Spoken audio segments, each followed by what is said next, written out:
1. Every World Cup tells the same lie before it tells the truth. We assume the biggest names will always be there. We expect the cameras to find the same faces, the same captains, the same stars carrying the weight of nations. But football doesn't work on sentiment, and it doesn't wait for timing to feel fair. Careers don't end with farewell tours. They end quietly, often between qualification cycles, injuries, or decisions no one plans for. That's what makes the next World Cup so brutal beneath the hype. For some of the biggest superstars in the game, 2026 isn't just another tournament on the calendar. It may be the last realistic window they ever have. Not because of talent, but because time, politics, bodies, and systems don't negotiate. Every 4 years, football resets the table and pretends the past still matters. It doesn't. The moment qualification begins, reputation starts losing value. And somewhere in that process, players the world assumes are permanent fixtures quietly begin slipping out of the picture. The uncomfortable truth is that greatness does not guarantee longevity, and the next World Cup may expose that more than any before it. 2. Age is football's most honest enemy. It doesn't care about legacy, Ballon d'Or rankings, or viral moments. It moves quietly, shaving recovery time, adding risk to every sprint, every tackle, every awkward landing. Players don't suddenly become old on their birthday. They become old when their body stops resetting the way it used to. Luka Modric knows this better than anyone. So does Robert Lewandowski. So does Kevin De Bruyne. These are not declining players in the obvious sense. They are still elite, still decisive, still intelligent enough to control matches without running them. But international football doesn't reward subtle survival. It rewards availability. National teams don't get to manage minutes across 60 matches. They need players who can survive qualifiers, tournaments, and compressed schedules. For aging superstars, the risk isn't losing quality. It's losing continuity. Miss one qualification window, miss one tournament, and suddenly the next generation fills the space permanently. World Cups don't wait for bodies to catch up to reputations. 3. Injuries are where careers quietly fracture. Not the dramatic ones that end seasons overnight, but the recurring ones that slowly rewrite how coaches see you. Neymar's career is the clearest warning sign. Not because he lacks brilliance, but because brilliance doesn't protect ligaments, ankles, or muscle memory. Every injury adds doubt. Every comeback adds caution. International managers don't talk about this publicly, but reliability matters more than magic when tournaments are short and unforgiving. A player who misses 2 qualifying windows becomes a risk rather than a guarantee. The World Cup is cruel in that way. It doesn't reward potential. It rewards readiness at the exact moment history opens the door. Many superstars don't fall out of contention because they aren't good enough. They fall out because their bodies can't promise availability anymore. And once that doubt exists, it never fully disappears. 4. Then there's qualification itself, the part fans treat as a formality. It isn't. Entire generations vanish here. Mohamed Salah's brilliance has never guaranteed Egypt a smooth path. African qualification remains one of the most ruthless systems in football. One bad draw, one political disruption, one controversial refereeing decision, and a superstar's World Cup disappears before it even begins. The expanded tournament hasn't made this fairer. It's made the margins crueler. Countries are still fighting over limited slots, often in environments where infrastructure, travel, and stability work against them. For players carrying nations on their backs, every qualification cycle becomes a test of endurance rather than ability. And when that endurance runs out, careers don't end with headlines. They end with silence. 5. Europe looks safer from the outside, but it hides its own traps. Italy's recent World Cup absences shattered the illusion that pedigree equals protection.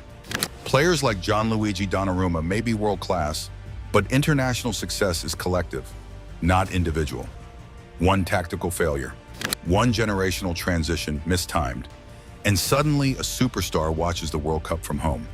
Qualification is increasingly unforgiving because it's increasingly political. Seeding, scheduling, travel demands, and compressed calendars don't hit all nations equally. A player can do everything right and still be erased by circumstances far beyond his control.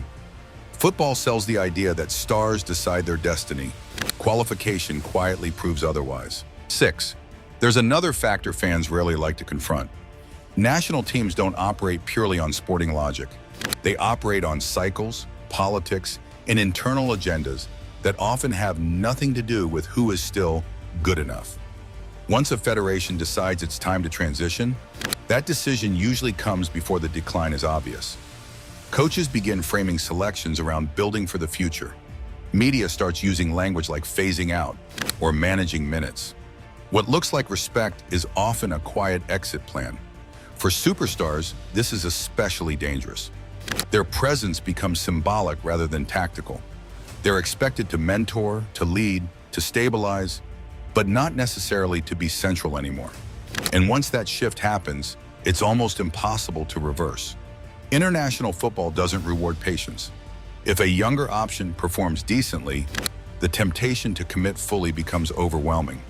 The older star isn't dropped in disgrace. They're simply not prioritized anymore.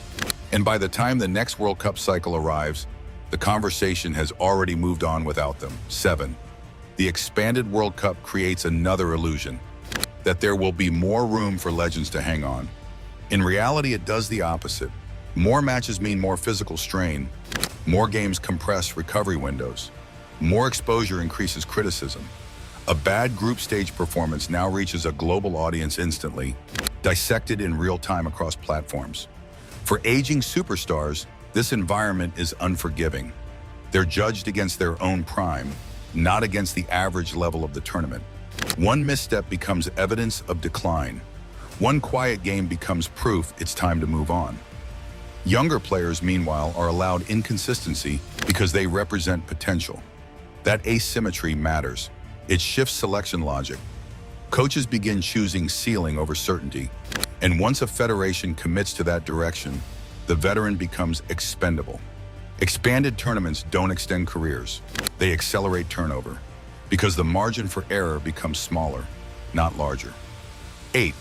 Then there are forces completely outside football itself. Political instability, administrative case, and federation dysfunction can derail a World Cup dream before it ever reaches the pitch. Some national teams operate in environments where preparation is constantly interrupted. Coaching changes mid-cycle, payment disputes, travel complications, training camps shortened or canceled. For superstars tied to these systems, every qualification campaign becomes a gamble. Even perfect form at club level can't compensate for institutional instability. When failure happens, accountability rarely spreads evenly. The biggest name absorbs the blame. Public sentiment turns. Media narratives harden. Selection debates intensify. And suddenly, a player who carried a nation for a decade is framed as part of the problem rather than the solution. At that point, the World Cup isn't lost in a match. It's lost in perception. 9. What makes missing a final World Cup so devastating is that it almost never feels official when it happens. There is no announcement saying this was your last chance. No clear ending point. For most superstars, the exit is quiet and deeply disorienting. One international window passes where they're rested as a precaution. Another where they're left out to test new options. By the time concern turns into realization, the cycle has already moved forward without them. Football doesn't give closure, it gives silence. And silence is brutal, because players keep training as if the door is still open. They stay sharp, they stay disciplined. They convince themselves that form will force a recall. But international football doesn't work like club football. Decisions are made months in advance, shaped by optics, age profiles, and future planning. When a player finally understands they're no longer central, the World Cup they imagined is already gone. Fans rarely notice this process unfolding. By the time the squad list drops, the absence feels logical, inevitable. But for the player, it feels like the ground disappeared without warning. 10. This is why the next World Cup carries so much invisible weight for an entire generation of elite players. It isn't simply another tournament on the calendar. It's a line in time that many will not get to cross again. Age curves don't lie, but they also don't explain everything. Some players are still performing at world-class levels, Yet they're operating against forces that have nothing to do with footballing ability. Injury history, federation politics, tactical identity shifts, marketing priorities. A single missed qualifier or a poorly timed knock can end a World Cup dream that took 15 years to build. And once that opportunity slips, there is no safety net. Unlike club football, there are no transfers, no fresh starts. International football offers one path forward, and when that path closes, it closes completely. That's what makes this moment so fragile. Careers aren't ending because players can't compete anymore. They're ending because the system moves faster than human bodies and faster than loyalty. 11. When the World Cup finally arrives, the broadcast won't acknowledge any of this. There will be no segment titled "Who Didn't Make It?" The tournament never looks backward. It only celebrates who's there. New faces become symbols of the future. Old names fade into background commentary. Absence is treated as natural progression rather than consequence. And that's the final cruelty of international football. It rewrites history in real time. Fans are encouraged to accept that this is how it was always meant to be, that certain players had their chance. But many didn't get a final one. They lost it quietly between cycles, between decisions, between narratives.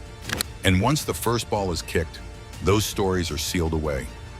Football moves on instantly. The world watches, the noise returns, and a generation realizes too late that their last World Cup chance passed without a goodbye.